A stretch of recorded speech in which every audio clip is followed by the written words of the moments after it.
Yung mga mahilig mamasyal dyan sa Bulusan Lake, sa lalawigan ho ito ng Sorsogon, ayan ay pinaplano na ho, nalagyan ho yan ng cable cars bilang dagdag na atraksyon na rin para sa mga turista at iba pang bumibisita sa naturang lugar, pati na sa mga residente.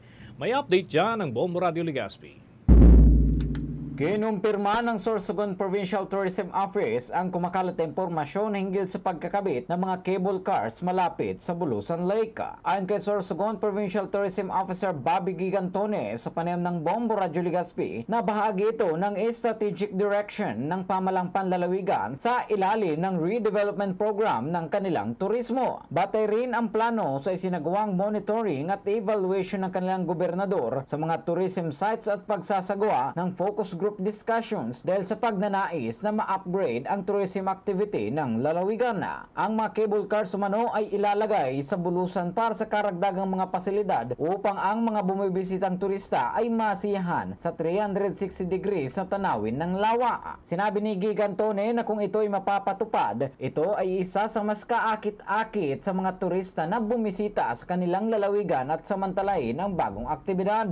Kabilang sa kanilang pinag-aaralan tungkol sa nasabing plano ay ang business at marketing strategy at ang pangangailangang mag-improve upang mapakinabangan at ma-enjoy ang negosyong kanilang iaalok na makakatulong naman sa pagtaas ng tourist arrival ng lalawigan. Kung ang opisyal umano ang tatanungin, hindi imposibleng maisakatuparan ng plano sa lalawigan dahil magkakaroon din sila ng rapid site assessment para malaman ang epekto nito sa turismo at maging sa kapaligiran.